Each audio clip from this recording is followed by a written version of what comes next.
with different editing tools and different methods of storytelling and everything. And so we can't wait to hear your thoughts in a little bit about these new editing tools and all these new features. So thank you so much for being on the panel. Of course, we have Laika over here. If we're talking about the future of content creation, and really, I don't know, just the advocacy of education that's so important. And so thank you for being on the panel. And of course, we have our representatives from CapCut mismo, who are here to give us even more insight about everything. So once again, thank you so much for joining. But for those of you who are vlogging, and for those who don't know, could you give a quick introduction? Like, hey, I'm Sid, and I do this. Right. My name is Sid Badarazo, and a lot of people call me Direct Sid at work, but most of the time people just call me Tito Sid.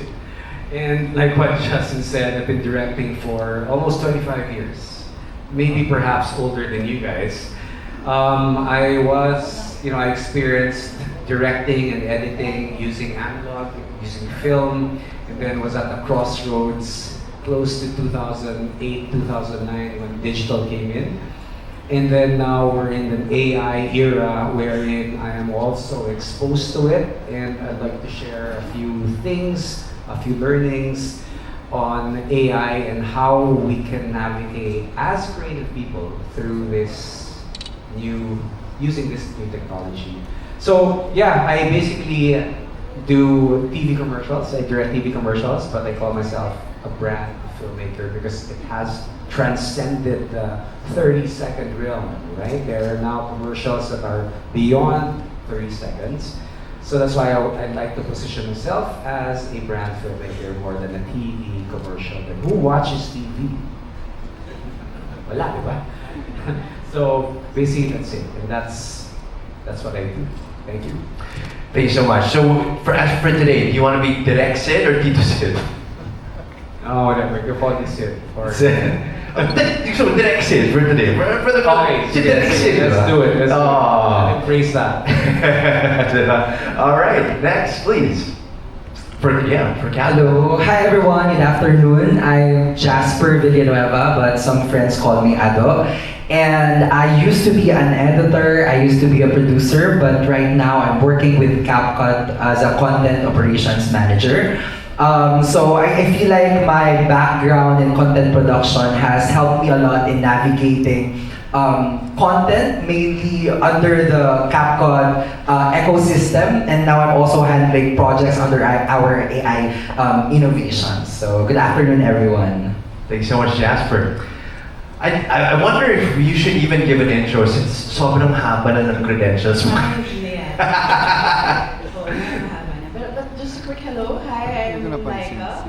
And it's fascinating that the talk is going to be about the future of content creation. And I kind of feel like we talked about this kanina, a dinosaur. Because I started content creation back in 2014. So those were the days na wala pang monetization, wala pa lahat. Same. And we were just making do with whatever we had. And wala pa tong tools na ito. So I guess kung meron ako may i-share, it's that when it comes to technology, tayo as creators, we need to keep evolving and changing through the times. Thank you, Laika. Okay, Ivan. Yeah, hello everyone. In the previous era, I was a news person. I was a journalist. So that's my 10 years of my life after college. And then now I'm helping build the community of CapCut here in the Philippines together with this awesome team. And for this event, ang goal lang namin is to make sure that you guys know what's possible for AI and content creation. So I hope you learn a lot from this talk discussion. All right, thank you so much, Ivan. Now, we pretty much set the stage that we're going to be talking about AI. Future AI Creators Lab na, di ba? So, quick show of hands. Can you raise your hand if you use AI? Can you raise your hand? Yeah? Okay. Very nice. There's something... Ayoko kumamit ng AI. Talaga. No, I'm just kidding. So now that we're talking about AI, for a while it was a novelty. It's like, ooh, ChatGPT, what's that? You know what I mean? But can you bring us back to the point when you realized that AI is not just novelty, but this is a game changer that I need to get on now? Maybe we can start with Direct Sid. Yeah, okay, that's a good question. Because when I first encountered AI and used it was for an image generation model which was called, well, DALL-E, prior to ChatGPT, and I actually applied it to work instantly because I felt that, you know what, instead of me looking for footage or reference or text to show clients and this is what the spot is going to look like cinematography wise, at least this one can roughly, although it was very, it was still at its infancy obviously, but I still want to be an early adopter. But the only time that I realized that this is not just a tool, because I always hear that AI is just a tool. It's not just a tool. It's something else. You know, I look at AI as a 4-year-old with superpowers. Then you have to guide them, diba? And I mean, when we were back in the day when we were shooting on film, and then all of a sudden this resurgence of filmmakers using digital DSLRs, we thought, okay, you open the floodgates for new filmmakers, but at the same time, they don't have the proper skill and the craft behind it, not like how we used to do it. But it's still a tool. But AI can think sometimes, most of the time for you guys, can make things easier for us, but it's not just a tool. So for me, I think when ChatGPT came in, and then now with the video generation, and now the realism, I'm no longer surprised when I see stuff on Instagram or TikTok or Facebook. It's just grabe, you know, I'm just blown away. And how we harness this type of technology is scary, but at the same time it's exciting. And for me as a creative person and trying to use AI, how to ease work and how to make it faster, I think the problem here is that how the younger generation will use it and how I hope that they cling on to the art of the craft. You know, because it's so easy for us to become a filmmaker, but if I give you a manual camera, can you operate it? You know? So I feel that we have to focus on the craft because that's where the humanity is, right? Because you can't just be a keyboard just typing away in your basement and not understanding the craft behind filmmaking. Or whether it be filmmaking, whether it be graphic arts or whatever it is, or music, you have to understand the basics and the fundamentals. And for me, I think that's where the responsibility lies on the newer generation. I have nothing else to prove, you know. So at least for the younger generation, I think you have to really focus on that. And use AI. May sinasabi nga na you don't really use AI, you work with AI. So I think that's what is really truly important. So you gotta learn the basics still, fundamentals. I think that may be the tempting thing about using AI is that you can skip so many steps ahead and just get the finished product, and then you kind of let the AI tell you what's good as opposed to you. It's not a shortcut. Yeah. So we can dive into that a little bit, right? Losing maybe the originality by using AI. Because it goes both ways, I guess. Because you can be inspired by it, and like what you said, also you have to teach it, right? Again, we can go with that in a little bit, okay? But yeah, Jasper, Ivan, Coach Laika, when is this game-changing moment where you're like, okay, AI is here and it can help me in my creative process as well? Okay, so again, kasi ako, nag-start kasi ako with just, one old camera in my childhood bedroom. So sanay ako na i-guerrilla type na production yung content creation. This was again in 2014. Whatever I know about creating videos, I learned from online platforms din. Doon na rin ako nag-aral, doon na rin ako naglaro, yun na lang yung anak ko. And siguro as a millennial, we were part of the generation, the Y2K generation, na takot sa internet when it first came in. Natakot sa social media when it first came in. I just happened to be one of the first few people in the Philippines, or at least I was maybe arguably the first creator in the Philippines. Nauna lang ako. So, ganun din I feel yung conversation around AI. The technology is here, whether we like it or not. And if you don't use it, people will abuse it, nas wala tayong voice about it. So So I think we really need to know how to use it well, ano yung limitations niya, ano yung ethics nito, and you can't figure that out without actually using the tool. So for me, sa content creation, it helps with like a lot of the things that I used to have to do by myself. And when it comes to scaling content, and I guess for content, may mga content creators na kayo, right? Parang ang daunting kasi ng task na mag-create ng content, sabihin natin kahit daily. Kaya di ba daily? Daily ba kayo mag-post? Can you raise your hand if daily kayo Daily ba mag-post? posting? I'm so Hirap, curious. right? Pwede pala natin sila. Oh my gosh. Salute, right? Oh my gosh. It's hard. But That's for hard. me, for example, sa Team Live and may educational content, ang promise ko sa kanila, may daily post sila. So for me to produce that level, that amount, the volume of content, I cannot do it by myself. So of course, I need to look to the tools available for me, kung paano mapapabilis yung workflow, paano ma-improve, ano rin yung mga kaya kong gawin on a limited budget. And of course, these are things you can explore using CapCut's new AI tools and other things, of course, other platforms as well. So yun na, nandyan siya eh, ano gagawin natin? If we don't use it, we can't talk about it, we can't educate people on it. So wala na akong magagawa kung hindi ganun siya. Thank you, Coach. It's interesting for Jasper and Ivan. I mean, technically, you guys are working corporate jobs. You know what I mean? Like legal creators. But how do you guys use AI with respect to the fact that you work at CapCut in any creative process that you need? How do you guys use AI creatively? Okay, I'll just speak from my experience, starting from the past when I was still starting out in the media industry. I was learning how to offline edit the content that we shoot, and part of it also to make the content more inclusive, we have to put in captions para mas maraming maabot yung content na pinuput out namin.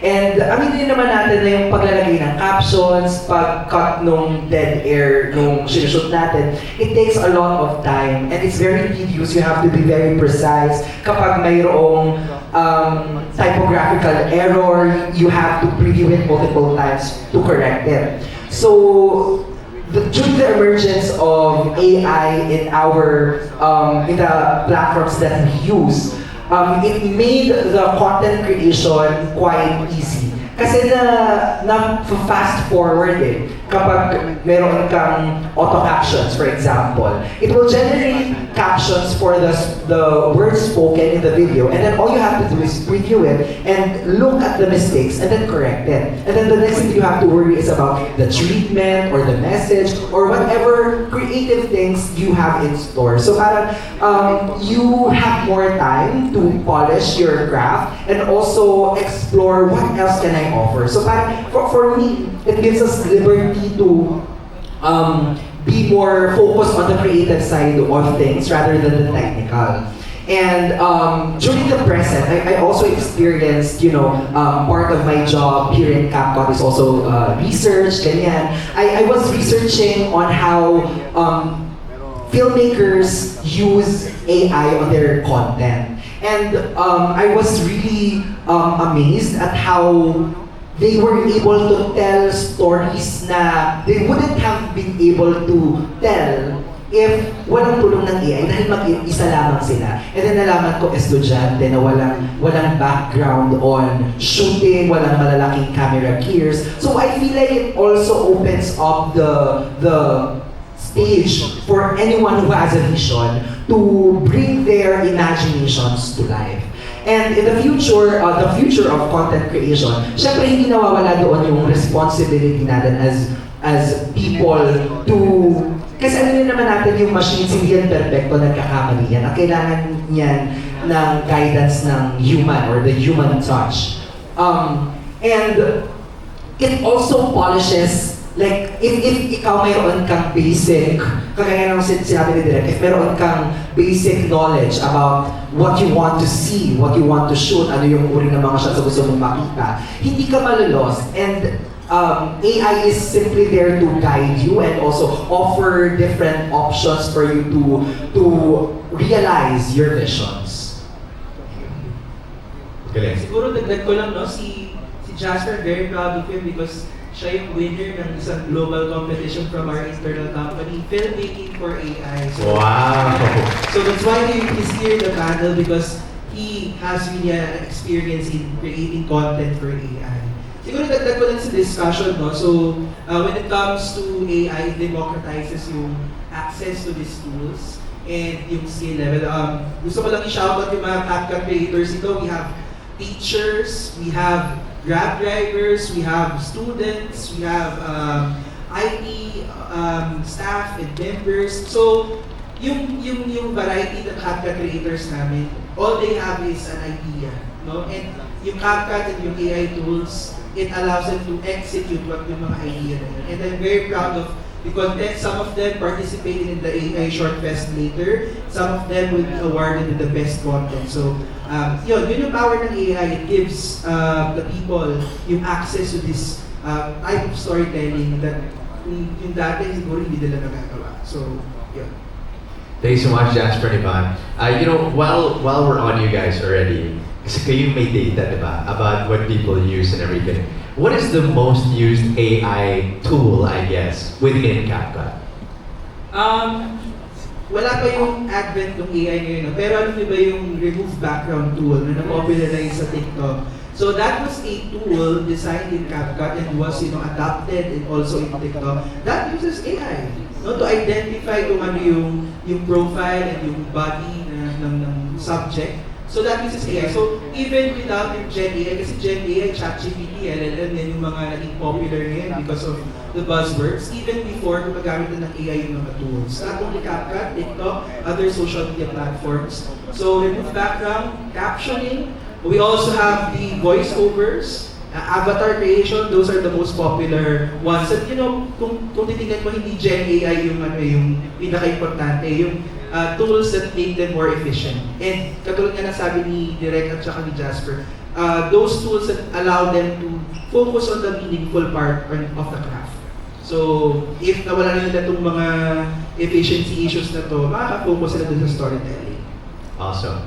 Now, okay, so now we're on mobile content creation, right? Mobile filmmaking and storytelling.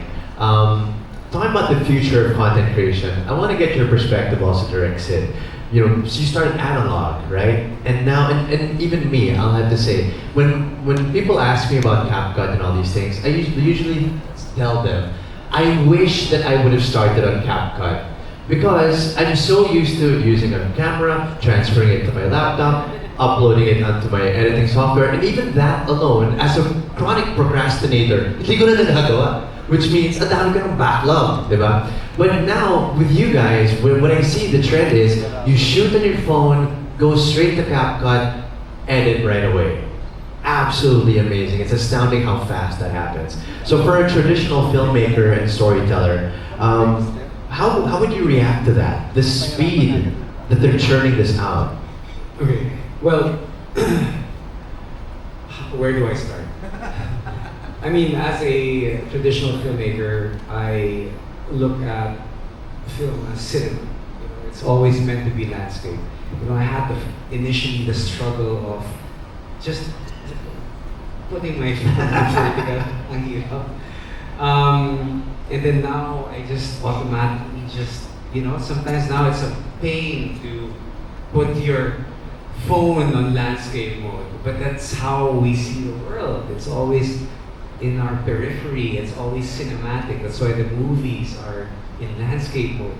But now clients ask for vertical cuts or edits, and we can't get away from it.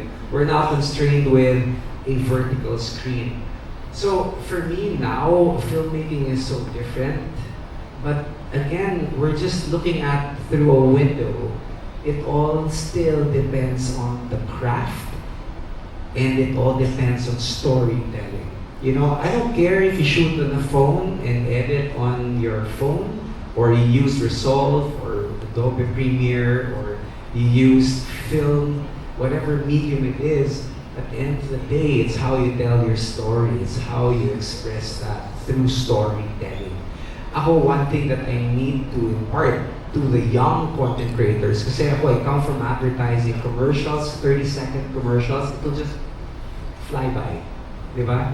pero you don't know the level of work and intricacy and the eye for detail. And for me, when I do content, not that I do a lot, but when I do simple unboxing videos, or it can just be me just showing people what I do because I live in the Lido, I always make it a point that there's always quality. Because right now, it's just garbage in, garbage out, you know? So for me, I wanted to focus on quality, and that for me, coming from an advertising background, that is what I want to instill. It's not just creating content so easy, yes, but we have to also add quality, not just visually, also quality of content, right? Hindi yun parang just, wala, diba? So for me, it's still about storytelling. What do you want to tell? And what is that story? And it has to always be, again, craft, storytelling, quality. Regardless of what medium you are in. Can I just pick up on yung sinabi ni Dilexi? One of the best things about having AI tools is that it supposedly saves you time, right? And so, sana yung time na yun that you save kasi nag-use ka ng quick tool to remove yung mga filler words or yung mga gaps pag nagsasalita ka. And alam niyo pag nag-edit ka, again, galing ako sa old school na a 15-minute video, it takes 4 hours minsan to scrub yung mga mistakes. Di ba? Ganun. Now you can do it in a few minutes or a few seconds. Yung time that you save, I hope, lalo na yung younger people here, you use it to live a little. Like, use it to, yun nga, parang magkaroon kayo ng depth ng kwento, ng maikukwento din. Kasi yun na nga yun eh, kung kunyari, wow factor lang lagi na, okay, lumilipad ako sa clip na to. Or nag-surf ako sa clip na to. Oh, cute siya, may novelty yan sa simula. Pero one thing that I learned over the years as a content creator, people would just, nag-fade din sila sometimes, wala rin. Kapag wala na silang maikwento. And usually walang maikwento kapag wala pang lived experience, wala pa talagang runong, wala pa talagang alam na maikwento. So yun, sana lang, di ba, so we talk about how AI can save you time, use that time to, learn new things, upskill, umupo, makipagkwentuhan sa ibang tao, para yung danas na yun yung maikwento ninyo, gamit yung tools that we have right now. So yun, nagbubukas siya ng pinto, pero hindi ito ang lahat, I guess. But how are they going to do that? Because like it's edited so fast. Upload. Oh, I do another. No, I'm just kidding. But I agree, and the inspiration comes from that, diba? And speaking of which, we're talking about the next question. Really is about developing your personal style, right? How do you differentiate your personal style from maybe a style that AI is recommending to you? So in the advent of AI tools, how does one preserve their personal style? For me, I really think that preserving your style, it's not really a thing. Because it's AI, it does not have a style. The style comes from you. You just instruct it what to do. So let me just share one of my experiences in exploring one of our tools. So doon sa aming filmmaking competition, I wanted to stand out. I don't want to create a realistic, typical output that asks the machine to produce a 4K video of something. I wanted it to speak on a different level. I wanted it to do something that I cannot do with my hands. So it reminded me of something that fooled me when I was scrolling my social media. So sorry, I will get to the point in a minute. So I was scrolling on Facebook and then I saw 4 images of a lola na ang caption niya ay this grandmother creates nakaborda, what's borda in English? Yun, nakaborda yung mga stuffed toys niya. Tapos it has gone viral on Facebook with hundreds and thousands of reaction. And then I said, oh my God, oo nga no, pero bakit hindi ko ito nabalitaan? Sobrang otherworldly nung craft niya. And then when I looked closely, oh my God, it's AI. And then it reminded me of the kind of things that we can do with our hands. Like for example, growing up, I loved watching stop motion animation. And I loved watching Laika produced films like Coraline and Kubo and The Two Strings, Guillermo del Toro's Pinocchio. Those are stop motion animation made with clay. And then I wanted to create a story that would have that kind of art style. Kasi I cannot do stop motion with clay on my own and it will take me years. Eh, yung deadline namin, 1 week na lang. So I decided to take inspiration from one of my favorite scenes in Kubo and The Two Strings, wherein two characters are fighting and they are made of origami. So I made my characters origami, and then I told the story I told in the film is my personal story. It's something that I lived, and then just to put another layer of personal touch, another layer of human touch, I sang. I sang a song that has helped me in my healing. I'm a singer right now. Ayun, and then I hope that it would humanize my output more. And I feel like it turned out the way I wanted to because it spoke to a lot of the judges, of a lot of people who voted. Because when I saw other people's outputs, oh my God, I did not expect na you can create these kinds of outputs. My output is just my story. It's just a simple music video where I sang. But I guess it transcended or it resonated with the people kasi they liked it so much. So I guess at the end of the day, with the guidance, with the right guidance and the vision and your story, you will be able to create amazing stories if, again, what Teacher Laika has said, if you lived. So ayun. Yeah. So now let's just live, guys! Let's live life! No, but I agree. And again, that's where we draw inspiration to create, right? And where you get to observe how life really is. And then you have your own interpretation of it and all these things. Now, I really want you to sing, Jasper, but maybe for the after party. Okay. Now, we're talking about creating your personal style. And I love what you said about you tell it what to do. You tell it what the style is. And then, kumbaga, nagiging director ka na lang. Diba? So you're both creator and director, which I really like as well. Now, because it unlocks so many possibilities, and you're talking about personal style and everything, can you talk about a time wherein it actually got you out of a creative block? Let's say that like, wala kang mahanap na inspiration, a deadline is coming up, I need something quick, AI, help me. Was there ever a time that AI came in clutch for you? Yeah, brainstorming. So I always use CapCut and also other forms of AI as a brainstorming partner.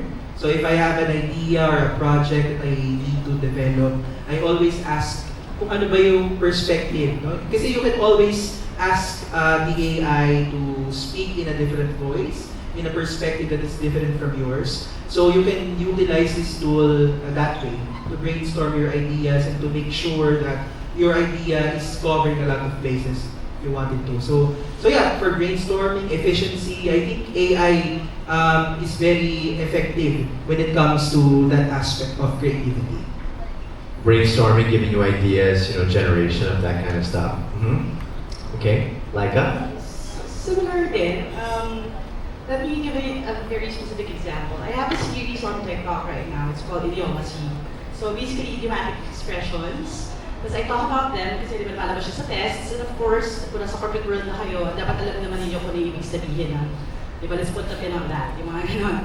So yun yung mga pinag-uusapan. This is series na yung Idiomacy. So every video is one idiomatic expression. But of course, you're out of ideas. Kasi, di ba, wala na eh. Natuyo na ako eh. Naisip ko na lahat, nagawa ko na lahat. I think right now, nasa 100 plus videos na yata yun. So, nauubusan din ako. So, yeah, AI could be a good buddy when it comes to fielding mga ideas, asking them, ano pa ba mga na-miss ko. It's also a good way to maybe reevaluate certain things. Or if you're, again, an educator like me, maganda din siya to generate certain Kanya meron akong sample problem, tinatanong ko kung ano na ba siya, naiintindihan na ba siya ng AI. Probably naiintindihan na siya ng mga estudyante ko, di ba? Kasi minsan may mga poorly worded din ng mga sentences. So So it could be a tool for that. It helps with that, let's say again, lagi kang may bagong idea. But more than that, it kind of gives you the confidence, I feel. Na parang, okay, so this is what you came up with. Mas maganda rin. Mas maganda rin yung idea. So, totoo lang. And I really hope you take this point seriously. I think what we're going to have a problem with, if ever we have a problem with, would be the confidence gap. Kasi I think a lot of Filipinos, lalo na with learning gap right now, alam naman natin may learning gap. Meron din silang confidence gap. Do you truly believe that you can create better than AI? That would be the hard question for all of us who are trying to create using this tool or using this co-creator app. Diba? Are my ideas better? Is the way I communicate better? Kasi kung pwede mo siyang gamitin as a baseline and then build on top of that, that becomes your, balikan ko lang yung kanina, your voice. Diba? Na unique pa rin siya sa'yo. Kasi the tool cannot make up your jokes, diba? Or your hugot lines, mga ganon. Kasi in context pa rin yun. Hindi niya na nag-gets yun kapag taglish na. So may mga limitations pa rin siya. So nasa sa'yo yun. Is this going to be a ceiling for you sa kung kaya mong makreate or a floor? Challenges sa content creators natin. I super agree with Teacher Laika on that part because I experienced that myself. Like, my deadline would be 2 days na lang, and I still have no solid idea of what I wanted to do. And then I asked and asked, give me 5 solid ideas. Wala talagang maganda. It helps us distinguish na, susunod na lang ba tayo kasi madali. Alam mo naman na kung ano yung kaya mong gawin. So, it helps you then to springboard where to go, ano yung format na binigay niya sa'yo, baka may makuha kang magandang idea. Malay mo, wala namang masama parang it gives you options na, but at the end of the day, it's your call. Ikaw pa rin ang makakapagsabi na, mananalo ba ako dito? Magkakaroon ba ng impacto sa manunood? Matutuwa ba sila? Masasaktan ba sila? Makakaramdam ba sila?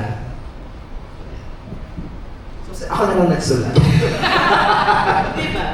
Okay. Parang pag may restaurant, diba? Saan mo gusto kumain? Kahit ano. Pero pag nabigyan ng options, ayaw. Parang ganun yung pwede nyo siyang gamitin na sa.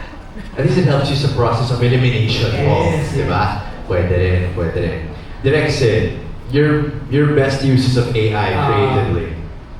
Yeah, well, medyo ma-pride ako parang I don't want it to think for me, but I use AI, of course. ChatGPT, gawa ko ng quick caption, okay lang. Kasi for me, parang it just makes my life easier and faster, so I have more time to be with my family, to do other things, and just trying to come up with a stupid caption for social media. But here's the thing, for me kasi parang the moment you give AI, it's open, it's so accessible to everyone, you give them the same tools, you give them the same power, lalabas ako rin at lalabas kung sino magaling at sino. Yes. Magkakabukingan din, you know, and this one, then it's totoo. And for me, my theory is that with this tidal wave of AI that we can't stop, either you sink or you swim. I gave a talk recently about AI, and my opening statement was, AI will replace you, ... only if you let it. Now the thing is, once na we have all the same, it's still a level playing field. Wala, makikita ko pa rin talaga who will sink and who will swim, diba? Sinong pangit, sinong hindi magaling, at sino pa rin yung sobrang brilliant. Kasi when you look at some AI films that I've seen, grabe ang ganda. And sabi ko, okay, this is how you utilize AI. But instead of all the garbage that you see in AI, mga patawa, and then you see something, a work of art talaga, what I do is I direct AI, But I think there's one thing that we need to learn also is to how to diversify. Because I'm worried about my kids, I have 3 kids. In this era of AI, what is left will be jobs that you can do with your hands. Diba? May isa nga nagsabi, I think safest maging plumber, mga karpintero, diba? Hindi ka ma-replace ng AI. But I think we have to learn as early as now how to diversify and to expand your portfolio. and not just put all your eggs in one basket. Yeah. Diba? And depend on this because everything is replaceable. Every industry, every type of job will be affected by AI. And especially in the creative field, our field, it's really a changing environment. So yun lang. Are we prepared to be replaced or are we prepared to evolve and to diversify and to learn other things and not depend on one? Yun naman sabi ko. All right, very nice. Now, unfortunately, that's pretty much all the time we have for our panel. So, if we could, just 1 to 2 sentences per panelist. What is a few words of encouragement to our creators about their content creation in the future? Really quick. It could even be a sentence. That's fine. Ako, start. No? So, may access na kayo sa tools natin with CapCut, of course. You just need to start and realize your idea using these AI tools. Kasi, tulad nga sabi ni Coach Laika, no, kung hindi tayo yung mga nakakaintindi sa AI, yung magsisimulang gumamit ng AI, para natin masasabi sa ibang tao kung ano yung limitations niya, kung ano yung dapat na tamang paggamit sa kanya. So, it's important for us to adopt it early on so that we can understand how to manage it and maximize it later on. Just start. Coach Laika? Dahil S yung start, S din yung sa akin. Wow. Think in terms of scale, nasabi na rin niya kanina, no, yung tungkol sa captioning, sa subtitles. And for a long time, Filipino creators struggled with this kasi ang captioning tools, English, di ba? Parang ang hirap-hirap. Dati, nung inabutan ko pa yung I had to call for my community to manually add the captions, the subtitles, kasi dati, mano-mano pa yun. So, either magbabayad ka ng magka-caption o, yun nga, magtatawag ka ng volunteers. Ngayon, pwede mo na siyang gawin. So, think in terms of scale din, kung ano yung ma-reach ninyo. One of my favorite things about CapCut AI is that you can create 2 subtitles. So, this is the first, I'm mind blown ako dun. Kasi, just so you understand, for example, I have a heart for the deaf in the Philippines. Ang Filipino sign language is still in English. Alam niyo ba yan? So, kung kapag Taglish yung content nyo or Taglish yung yung subtitles ninyo, sometimes merong language barrier. But if you have yung Taglish or yung Tagalog or Filipino ninyo na subtitle and then an English subtitle sa ilalim, then you can reach them. So think about scaling content doon. Those who can use subtitles, kasi maintindihan nila sinasabi mo. Those who are in other countries, kasi ngayon maintindihan na rin nila, so may English ka rin na subtitles, so maybe they can catch kung hindi pinapaliwanag nyo. These are things that I used to dream about when I started creating educational content in 2014. I didn't have the tools for that before. And it was very expensive, but now I can do it on my phone. So think about it that way then. Paano nyo masascale yung reach ninyo by using these tools? Dig deep, tapos tsaka nyo broaden yung reach ninyo. Scale. Dapat dahil S yung mga sinabi. Wow. Yung input ko is vision. SSB. Yes. All you need is really a vision, your imagination to tell a wonderful story. And ayun, yung machine, it's just there, evolving, but so are humans. And I think wala tayong choice kundi mag-adapt sa future. And kagaya na sinabi ni Kuya Evan, kung hindi tayo mag-adapt, mahihirapan tayo sumabay sa kinabukasan. So, ayun, all you need is a vision talaga. And a mobile phone to edit, Kappa Pro subscription, charot. And you are the main driver of your own story. Yung AI is just a tool. It will not take over your jobs, or if it takes over some jobs, I'm pretty sure there's a lot of jobs that will open up that will need human touch pa rin. Ayun. AI engineers and stuff. Mga prompt experts, di ba? Alright, I just want to leave you guys 3 things. I think first is authenticity. Second is you master your craft. And third is you, aside from mastering the craft, you have to also break the rules. Master it. Master your craft, master the tools, and then you break the rules. And then remember, eventually, it's a level playing field, and you really have to just depend on your own craft and your mastery of it, right? So yeah, but the future is bright.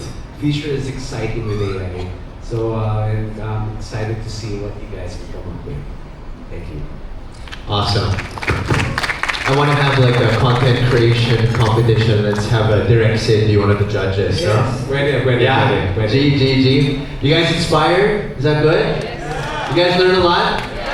Palakpakan naman natin ang mga panelists natin. Thank you guys so much once again for joining us. Direct Sid Maderazo. We have Jasper Villanueva and Ivan Limson from CapCut. And of course, Coach Laika.